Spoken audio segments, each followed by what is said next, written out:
Assalamualaikum warahmatullahi wabarakatuh. Alhamdulillahirabbil alamin. Wassalatu wassalamu ala asrofil anbiya'i wal mursalin sayyidina wa maulana Muhammadin wa ala alihi wa sahbihi ajmain, amma ba'du. Sebagai hamba Allah yang beriman, marilah kita panjatkan puji dan syukur kehadirat Allah Subhanahu wa Ta'ala yang telah memberikan kekuatan dan kesehatan lahir dan batin kepada kita semua, sehingga kita dapat menikmati hidup dan senantiasa selalu belajar sampai dengan hari ini dalam rangka menghambakan diri kepada Allah Subhanahu wa Ta'ala. Sholawat dan salam tidak lupa kita kirimkan kepada junjungan kita Nabi besar Muhammad Shallallahu Alaihi Wasallam yang telah mengantarkan umat manusia dari peradaban hidup yang jahiliyah menuju pada peradaban hidup yang modern, yang tentunya penuh dengan kemajuan ilmu pengetahuan dan teknologi seperti yang kita rasakan pada saat ini. Semoga kita semua termasuk hamba-hambanya yang taat, yang berhak mendapatkan syafaatnya di hari akhir kelak. Amin. Allahumma amin. Saudara-saudariku kaum muslimin rahimakumullah.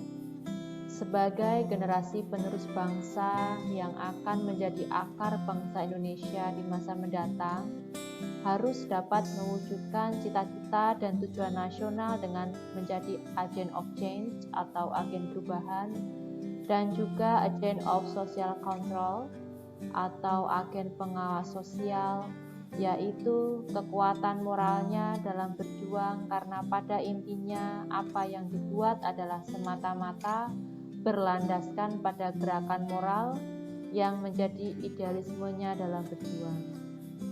Pemuda merupakan suatu potensi bagi negara sebagai armada dalam kemajuan bangsa. Peran pemuda sangat penting dalam mengisi pembangunan dan mempertahankan kemerdekaan bangsa. Seperti halnya yang pernah dikatakan oleh Presiden pertama kita, Bapak Soekarno, "Berikan aku 10 pemuda, akan kugoncang dunia." Mendengar kata bangsa, mungkin yang terbenak dalam pikiran kita adalah tentang politik, tentang kepemimpinan atau aturan-aturan dan lain sebagainya. Namun, melihat petikan kata Bung Karno tersebut menunjukkan bahwa peran pemuda dalam membangun dan memajukan bangsa amat sangatlah penting. Sebagai pemuda dan anak bangsa, sudahkah kita berkarya untuk bangsa ini? Ini adalah pertanyaan refleksi untuk kita semua. 75 tahun yang lalu, sekelompok pemuda dari bangsa ini bertekad dan berjuang, bahkan bersumpah demi kemajuan tanah air. Mereka mengorbankan separuh jiwa mereka demi kemajuan dan kemerdekaan bangsa ini. Lalu, apa tugas kita sebagai pemuda penerus bangsa pada hari ini?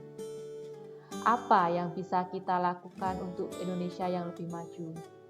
Tugas kita sebagai pemuda ialah meneruskan cita-cita para pahlawan untuk memajukan bangsa dan umat, yakni dengan belajar. Yang dimaksud dengan belajar sendiri ialah belajar agama dan juga pengetahuan umum. Belajar agama bisa dilakukan di pesantren-pesantren, sedangkan belajar pengetahuan bisa dilakukan di sekolah-sekolah atau lembaga-lembaga masyarakat. Saudara-saudariku yang berbahagia, saat ini kita hidup di era modern, di mana fasilitas-fasilitas selalu dikaitkan dengan kemajuan teknologi. Salah satunya bidang pendidikan. Di sekolah, ada banyak media pembelajaran berbasis IT yang digunakan untuk mendukung pembelajaran. Di pesantren juga demikian. Bahkan pemerintah saat ini sangat perhatian dengan pesantren. Ribuan pesantren di Indonesia difasilitasi dengan laboratorium bahasa, laboratorium otomotif, dan sebagainya, yang bertujuan untuk meningkatkan skill para santri. Bahkan, pemerintah juga menggelontorkan dana yang cukup besar untuk beasiswa santri melalui Kemenag ataupun LPDP Kementerian Keuangan.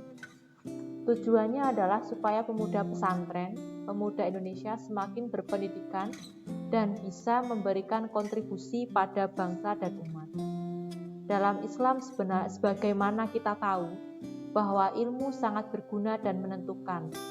Seperti halnya yang tercantum dalam Al-Quran dalam surat Al-Mujadalah ayat 11. Bismillahirrahmanirrahim. Yarfa'illahu lazina amanu minkum wallazina utul ilma darajat. Wallahu bima ta'maluna khabir. Yang mana artinya adalah Allah akan mengangkat orang-orang yang beriman dari kalian dan orang-orang yang berilmu beberapa derajat. Dan Allah maha waspada dengan apa-apa yang kamu kerjakan. Maksudnya adalah Allah akan mengangkat derajat orang yang berilmu yang disertai dengan keimanan pada Allah. Oleh karena itu, Allah mewajibkan untuk mencari ilmu kapanpun dan dimanapun. Sebagaimana dalam hadis yang diriwayatkan oleh Ibnu Majah. Thalabul ilmi faridatun ala kulli muslimin wa muslimah. Mencari ilmu itu wajib bagi tiap-tiap muslim. Saudara-saudariku kaum muda, marilah kita mengambil peran untuk kemajuan bangsa dan umat. Ada beberapa langkah yang bisa kita lakukan karena memang untuk menjadi pemuda yang berilmu perlu tahapan-tahapan dan strategi. Yang pertama adalah selagi muda, marilah kita menciptakan mimpi. Tulislah keinginan-keinginan kalian dalam buku, bila perlu ditempel di dinding kamar. Buat keinginan jangka pendek dan jangka panjang, dan luruskan niat. Yang kedua, kalian bisa membuat jadwal aktivitas kalian, aktivitas menyenangkan dan yang untuk mengasah keterampilan dan menambah wawasan. Jangan malas mengikuti kegiatan belajar di pesantren dan sekolah, semua didasari dengan rasa senang. Yang selanjutnya, teman-teman bisa gemar mengikuti kegiatan sosialisasi atau berkumpul, baik di masjid ataupun di sekolah, atau mungkin di organisasi-organisasi di luar sekolah, yang itu akan menambah wawasan kalian, menambah kawan, relasi, dan juga peluang untuk maju. Dan yang terakhir dan tidak kalah pentingnya adalah rajin berdoa dan beribadah. Saudara-saudariku yang berbahagia, barangkali ini yang bisa saya sampaikan. Satu lagi pesan untuk pemuda-pemudi Kulon Progo, mari bersama-sama kita berpartisipasi untuk memajukan bangsa dan umat lewat belajar di pesantren dan di sekolah. Kulon Progo sudah menjadi link penghubung baik level nasional maupun internasional dengan adanya Bandara Yogyakarta International Airport. Untuk itu, artinya adalah kesempatan bagi kita untuk bisa lebih eksis lagi, untuk lebih berprestasi. Semesta sudah mendukung. Barangkali ini yang bisa saya sampaikan. Meskipun sedikit, semoga bisa memberikan manfaat bagi kita semua. Amin. Akhirul kalam, subhanakallahumma wa bihamdika, asyhadu alla ilaha illa anta astaghfiruka wa atubu ilaik. Wassalamualaikum warahmatullahi wabarakatuh.